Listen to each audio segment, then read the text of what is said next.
In this episode, I'll be answering some emails from you, the listeners, spanning a variety of topics: satanic ritual, the Satanic Witch, George Carlin, intellectual black holes, the fight against satanic misinformation, and why I do what I do. It's time for Satansplain. Well, it's not Satan worship, it's Satanism. It's embracing the life-enriching things which have traditionally been given the devil's name. Pride, lust, earthly success, rational self-interest, atheism, humor, nonconformity, science, a passion for living, being selective about whom we love. We don't see these as shameful sins, but empowering ideals. And we also recognize the psychological power and fun of symbolism and aesthetics, so we utilize Satan as mythology's most fitting mascot for what we're about. Satansplain, Satanic Talk with Church of Satan Magister Bill M. Magister Bill M here with Satansplain. The last 3 episodes of Satansplain were all about the book, The Satanic Rituals, and of course during that whole time I was putting those together, I got plenty of listener email, so I'd like to spend this entire episode sharing some of that mail and, of course, my answers to some of the questions I got. Some of those emails were, not surprisingly, about satanic ritual, so let me read one of those to begin with. Ian writes, "Hi, Magister Bill. I listened to your recent episodes on the satanic rituals and was inspired to try to put together my first ritual.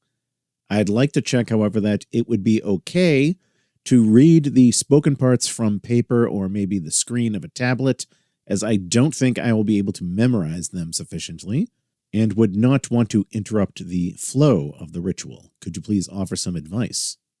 So I told Ian that yes, I see no problem with reading something from a piece of paper during ritual. I do this myself a lot. I'll take the parts that I want to read and copy that to a couple of pages in a document and print it out, and then take the printout with me to the ritual chamber. You can certainly have a book like the Satanic Bible with you and read directly from the pages. There's certainly something to be said aesthetically about having the book in your hands for a satanic ritual. But if you want to alleviate yourself of the worry, you might forget a part or have to fumble back and forth through different pages of the book, then I see no shame in copying and printing out what you need.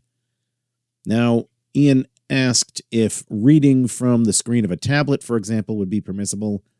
I mean, the short answer is yeah, there's nothing in satanic ritual that says you necessarily can't use electronic devices.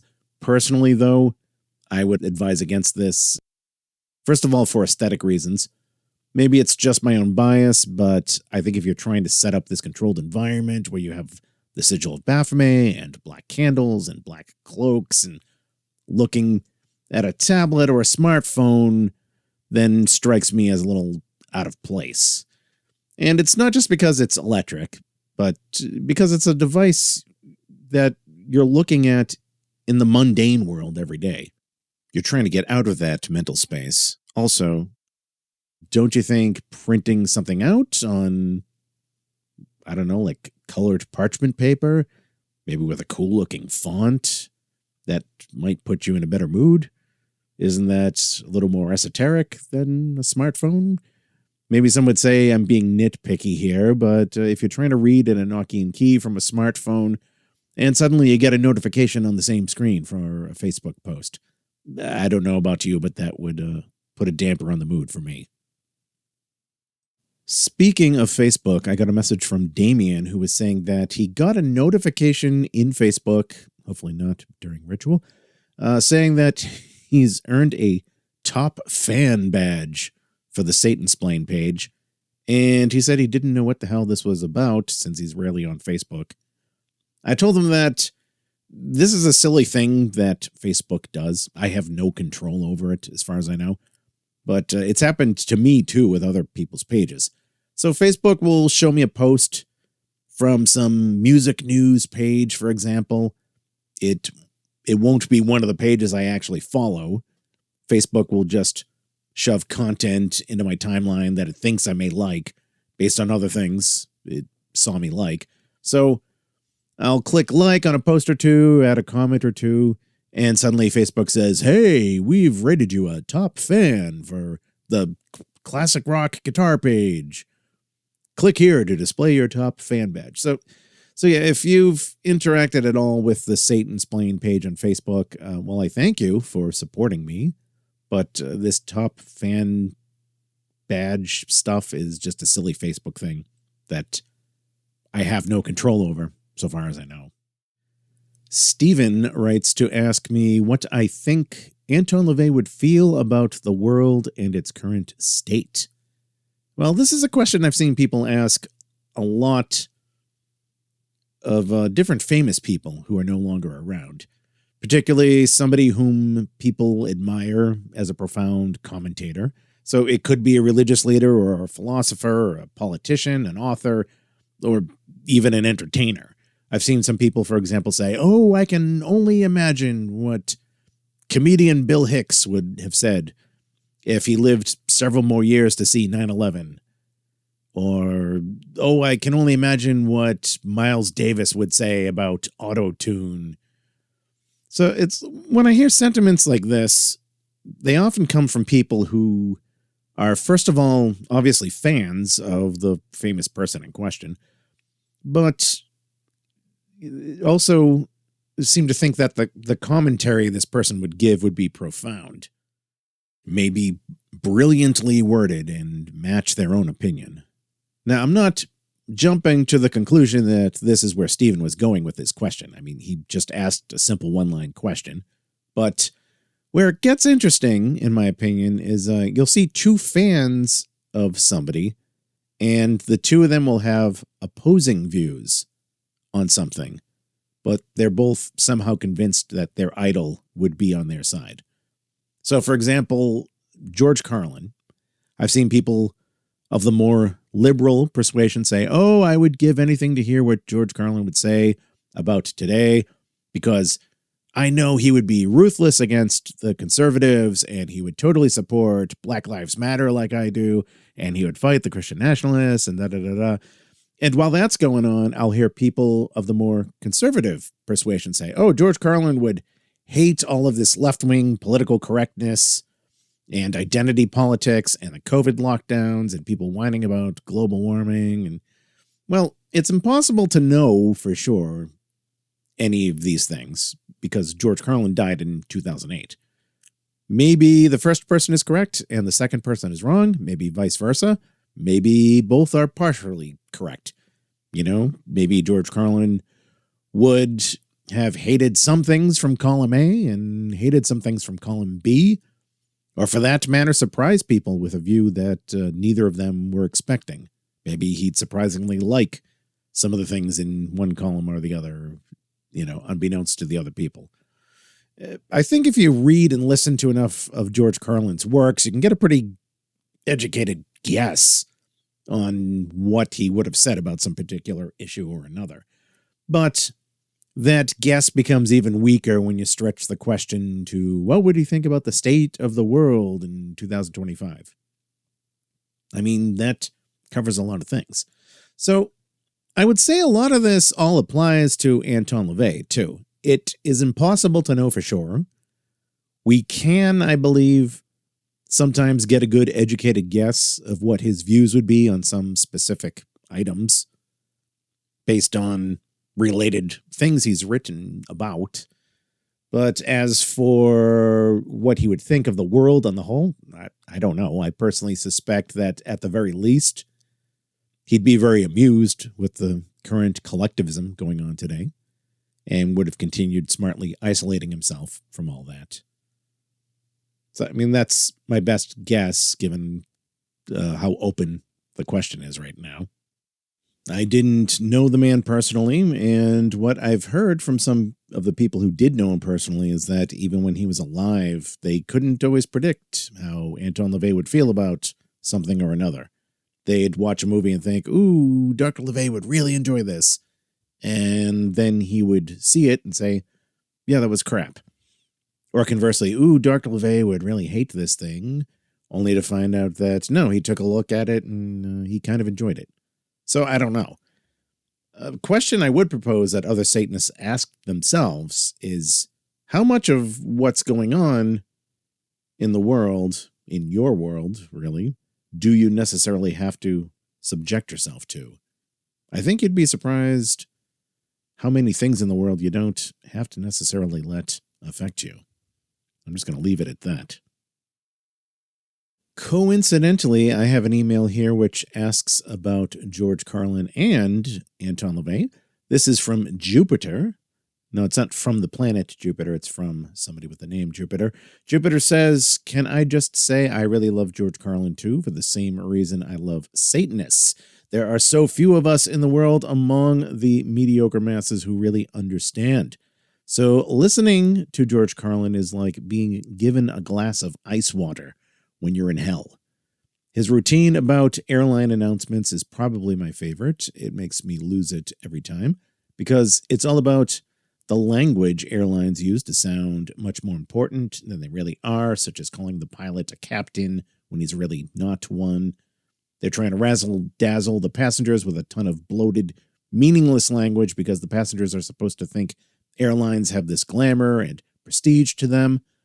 I guess so they'll be distracted from how abysmally awful their economy seating is. That's why I think he and Anton LaVey would have liked each other, even if they didn't agree on everything. They were some of the rare visionaries, I guess, of the people who can see the reality behind everything. They can see that the entire world is really just one big carnival, airplanes only being one example.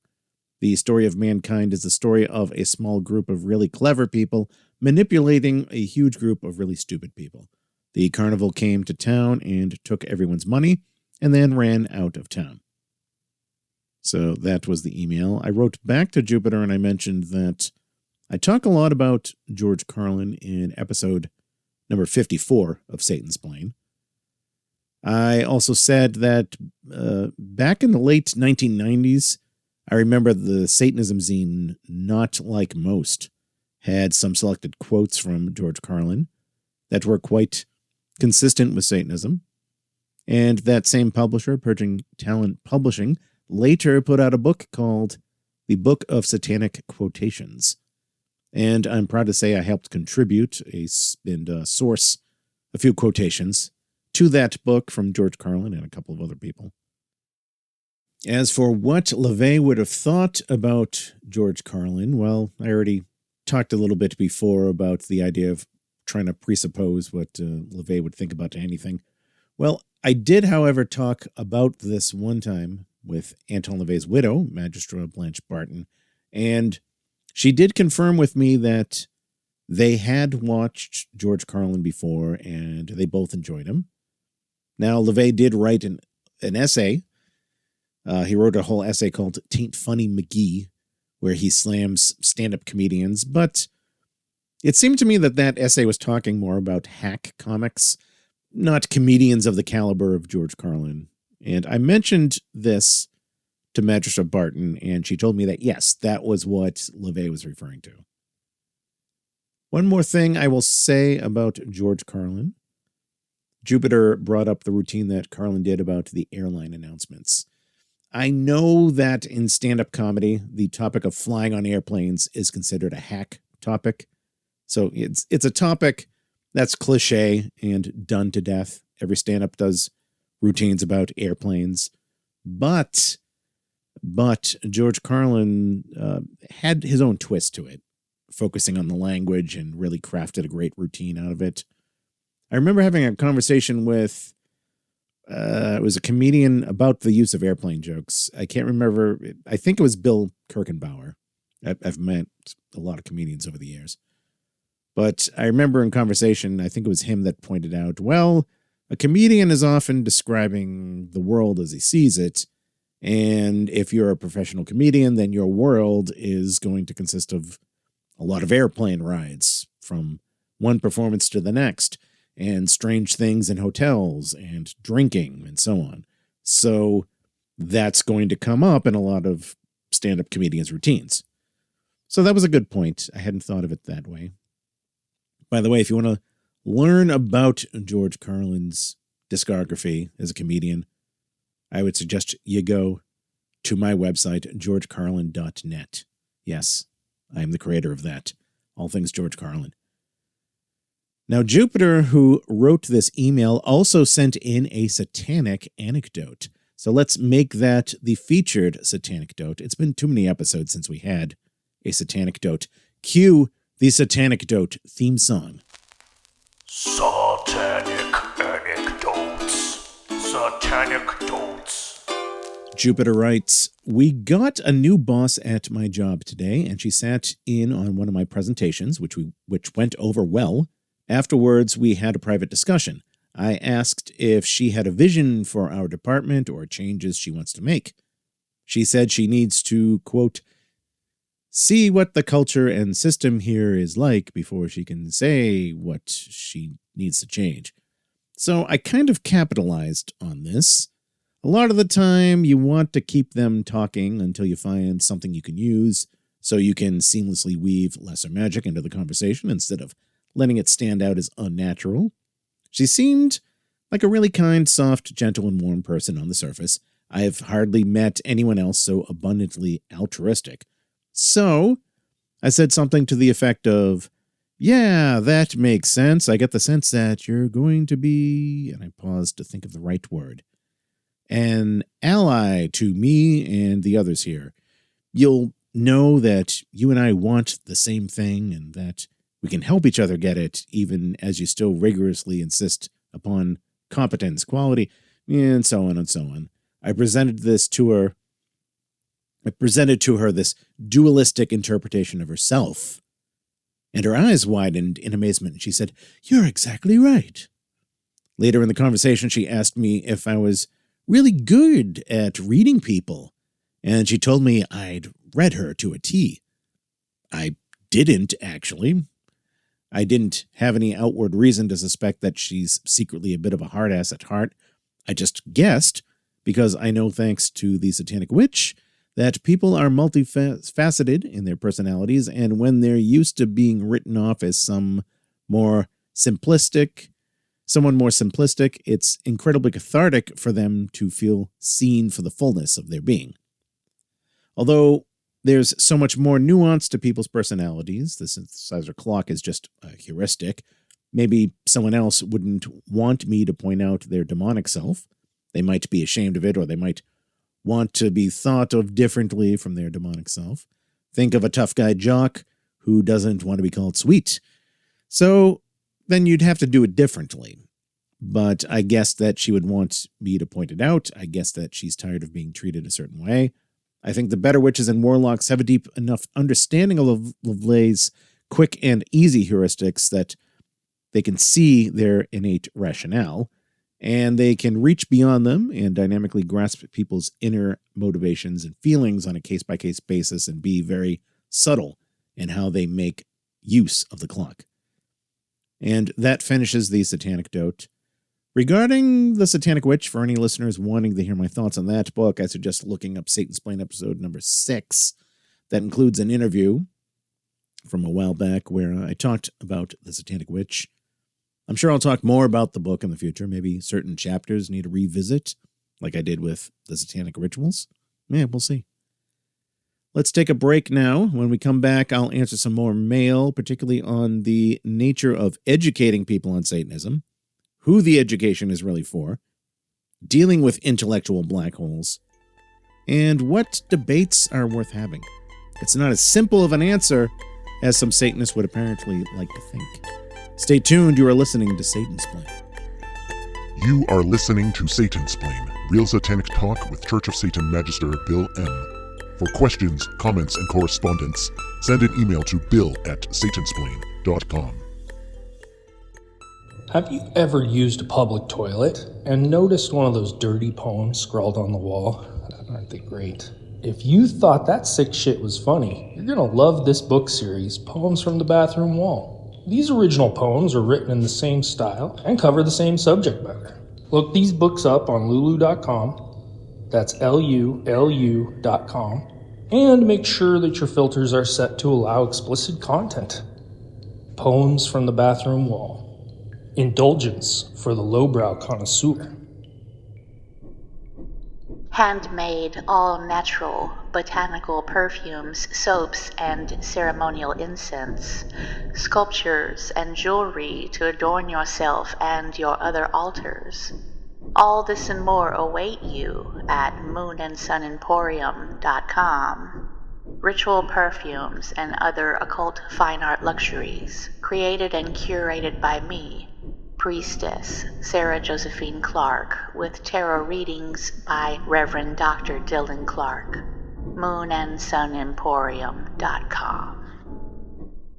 Magister Bill M. here with Satansplain. Visit the main website for the show at satansplain.com. There you can find every Satansplain episode. You can also listen to Satansplain on Spotify, YouTube, Audible, and a host of other places.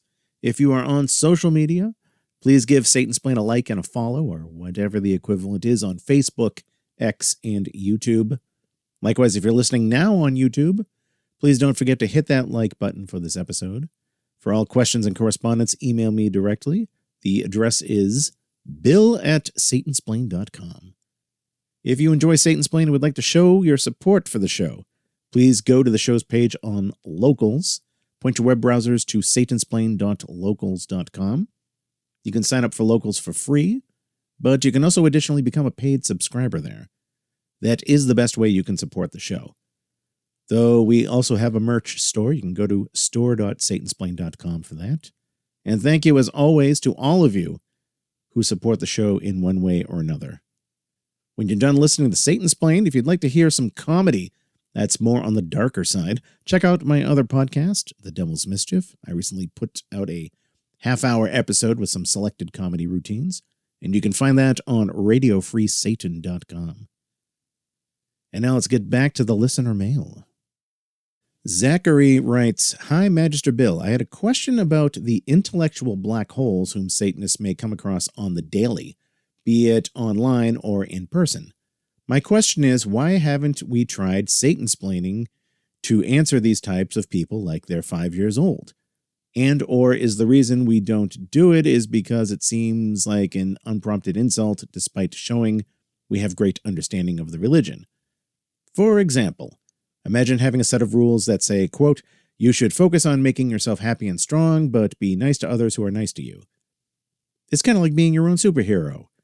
Satanism isn't actually about worshiping anything bad. Instead, it teaches that, and here Zachary lists 4 or 5 things.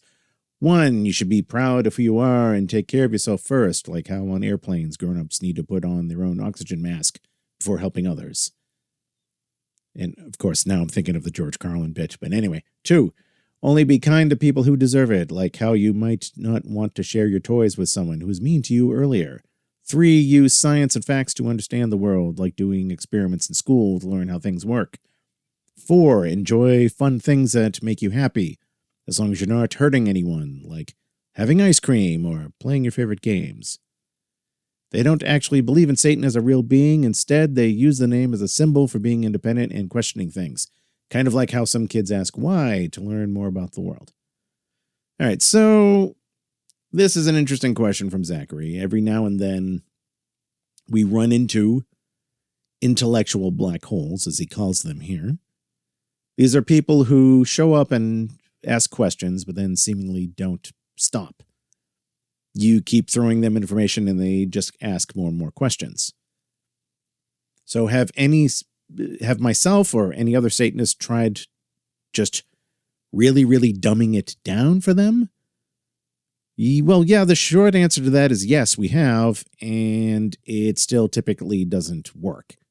And the short answer as to why and when it doesn't work is that because some people don't really want to understand Satanism or actually learn from it. They ask questions sometimes, but when they ask questions, they ask it not to gain knowledge, but it's for other purposes, which I'll mention a little later. But all of this goes back to the very first topic of Satansplain. All the way back in Satansplain episode number 1, I talked about the nature of asking questions.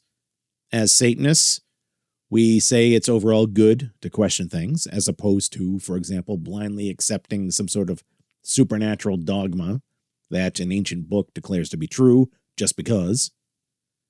Or, for that matter, claims in the media or concepts which society seems to accept without question. However, as I also said in that episode, Satanism is an RTFM religion. RTFM, read the fucking manual. Take some responsibility. You won't find a Satanism for Dummies book, because Satanism is not for dummies. This isn't a religion for people who need to be spoon-fed everything, or taken by the hand on every issue in life. My attitude, not just with Satanism, but with everything in life, is that if I can find the answer to a question myself without immediately resorting to bugging a stranger for the answer, then that's what I'm going to do. I'll look it up on my own. And I'll ask another person only as a last resort. This is all depending, of course, on the urgency of the situation and time to find the answers. I mean, if I have questions about my health, I'm going to ask my doctor instead of enrolling in medical school myself. But, there's a reason why counterproductive pride is one of the 9 satanic sins, let alone stupidity, but I digress. But you'll see some of these internet forums, not just on Satanism, but on any subject, really, where some people will expect you to stop and personally educate them on the basics of the topic. Let's use a band as an example. Somebody will go to a Led Zeppelin fan forum, and they'll post the question, hey man, what do those 4 symbols mean on that album with Stairway to Heaven? And somebody who's on the forum, who's a fan, who's maybe a regular there, says, this is already answered here in the FAQ. Click on this link. Thank you.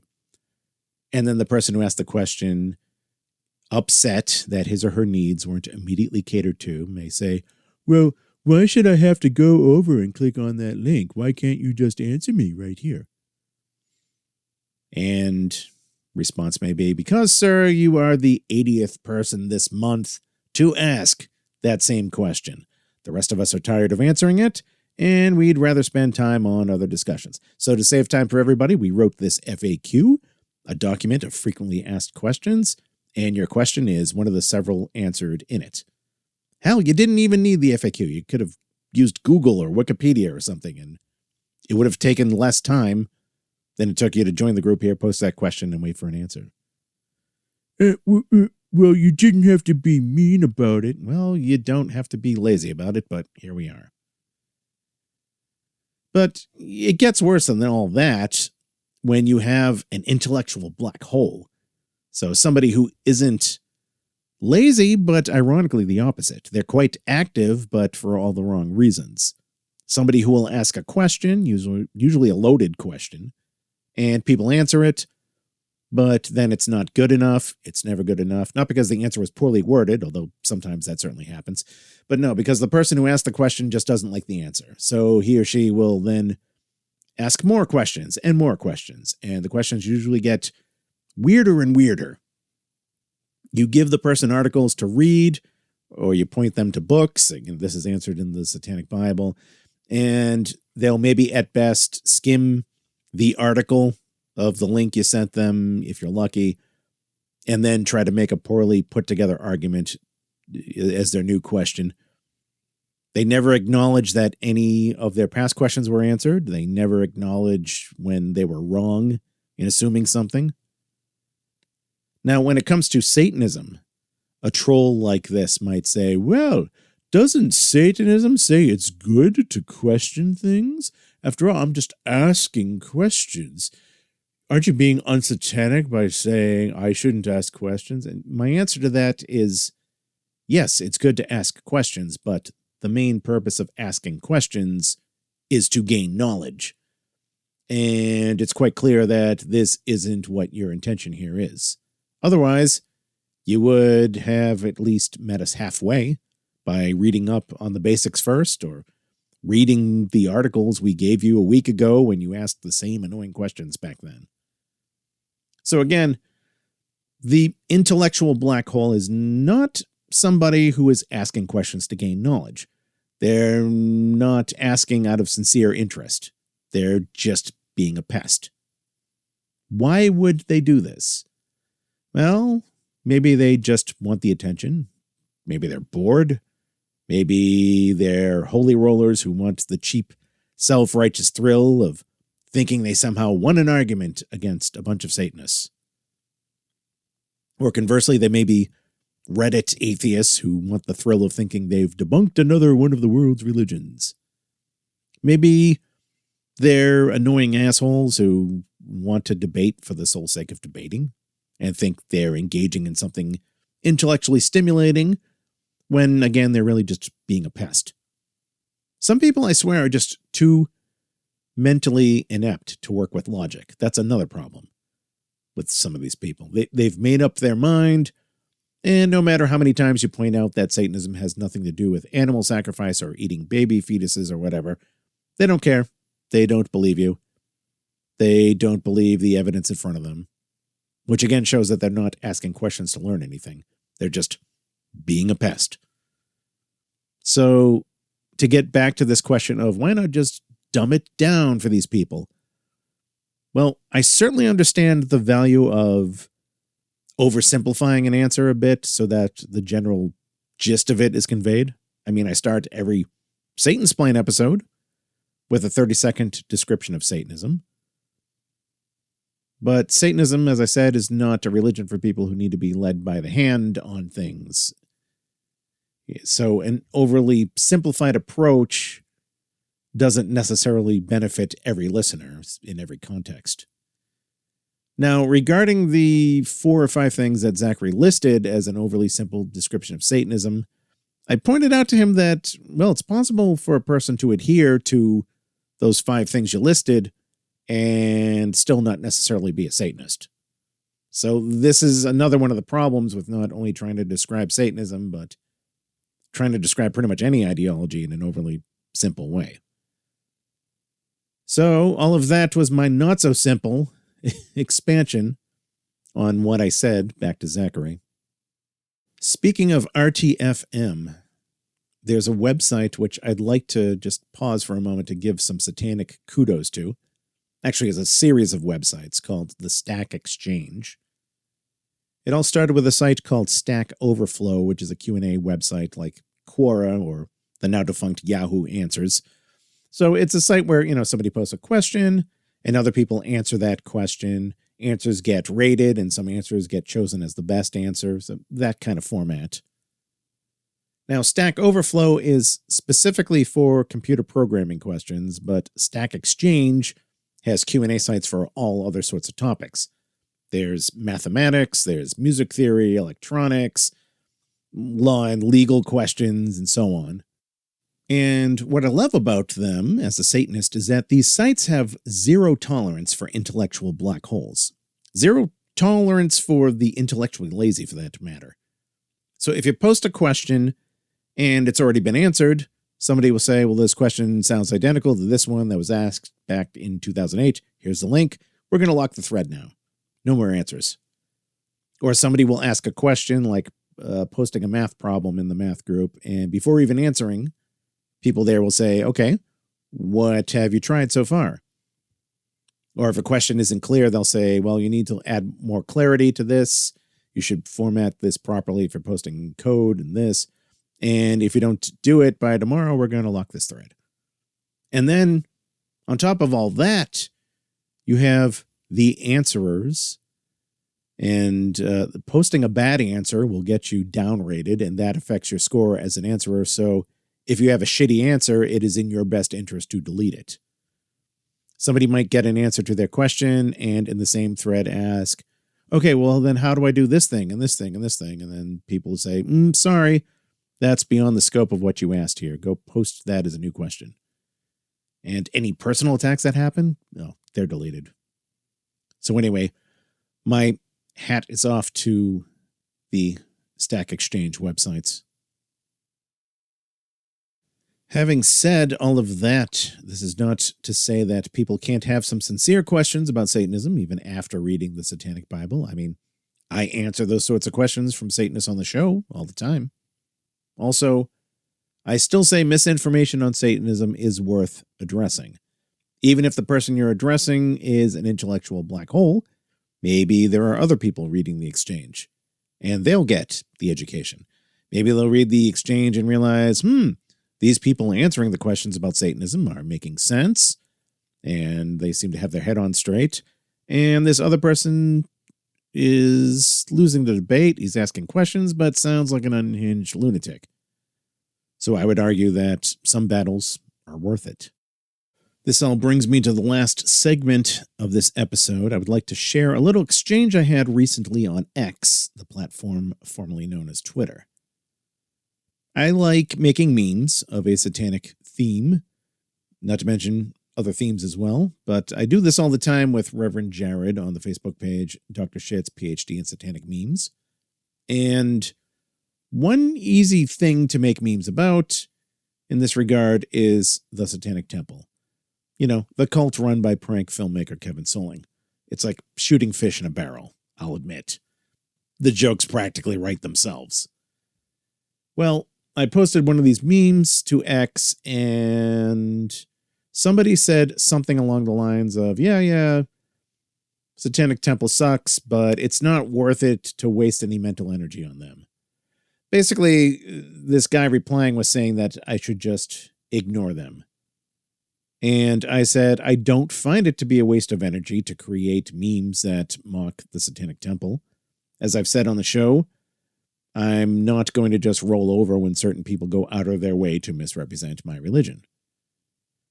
And the response was, quote, I don't blame you for doing so. The problem is that every other religion misrepresents Satanism. It's like the story of Sisyphus. I personally choose to ignore it all. To each their own, though. Well, here was my long rant of a response to that. I am not concerned with what every other religion says about mine, especially since hardly any of them actually mention Satanism. All religions assert themselves as the most or solely correct religion anyway, thus finding the rest of the world's religions, including Satanism, all wrong in some way. This isn't the same as what I was explicitly referring to. I specifically said, quote, people who go out of their way to misrepresent my religion. That is what Kevin Soling and his cult do. They go out of their way to misrepresent Satanism for the cheap thrill of publicly baiting Christians into attacking them, thinking that somehow this will make the world a more secular place in the end. So no, this is not like the story of Sisyphus. My goal is not the global eradication of all misinformation on Satanism. We know that certain groups, for example, will always need Satan and in turn need Satanists as a scapegoat. That is a truth declared in Satanic Statement number 9. Likewise, it's not about treating all these battles as the same or spending all my free time finding people who get it wrong and debating with them. If you are a Satanist, as opposed to somebody who erroneously took up the label based purely on misconceptions, then you were only able to reach that identity because you found the correct information on Satanism from one or more fellow Satanists. Perhaps it was stumbling across a book like the Satanic Bible in a store. Or maybe you saw an interview with a Church of Satan representative on TV one day. Maybe it was a post from a Satanist on social media. Maybe it was a podcast like Satansplain. And more than likely, you had to sift through a lot of BS along the way. You had to deal with Christian scare propaganda claiming that Satanists do this and that and this thing, which we don't do. You had to deal with false information from pseudo-Satanists claiming to know what Satanism is and what Satanists do, often ultimately based on the same Christian scare propaganda. And even though you may have had to slog through that crap, you did eventually find the correct information on Satanism. You found the real deal. That means the effort of that Satanist who wrote that book, or who showed up for that interview, or made that internet post, was ultimately not wasting their time. It doesn't matter if the information in question didn't have the same effect on every viewer. Our goal isn't societal acceptance of Satanism anyway. It should be clear from the name of our religion that we're not looking for that. That's not the same as putting out our information out there and correcting a lot of misinformation when we see it. I remember years ago during the 1980s, during the Satanic Panic, when a Church of Satan member would get the chance to be on one of these talk shows to tell our side of the story. I remember some time after that, when Magistra Blanche Barton or Magus Peter Gilmore or Magister Michael Rose would be interviewed by Bob Larson, the Christian evangelist. Did they accept these interviews thinking they'd change the mind of evangelist Bob Larson? No, I doubt it. I doubt they did it for him. I think they did it for the other listeners. And I'm glad they did. Because as a Satanist, I am grateful to those Satanists who provided such information when I was first trying to make sense of it all in a sea of pseudo-Satanists. Whether that real information was in the form of an interview, a website article, a zine, or something else. Those Satanists who provided that information were invariably members of the Church of Satan, the world's go-to source for Satanism, and the organization that created the religion in the first place. While Church of Satan members are under no obligation to actively defend Satanism, nor actively contribute these sorts of things, it's still obviously a great thing that some do, and these resources exist. Similarly, I know that my own efforts, such as Satansplain episodes or memes for the Dr. Shits page, are not a waste of time. Each one has an effect, however small it may seem. I have had Satanists personally thank me for what I do. And more importantly, I enjoy doing what I do, and there's nothing unsatanic about enjoying a creative endeavor. So let's finish the episode there. I want to thank you all for listening. And until next time, hail Satan. You have been listening to Satansplain. For more information about the show, visit the official website at Satansplain.com. And for more information about Satanism itself, visit churchofsatan.com. This episode, copyright 2025, Magister Bill M.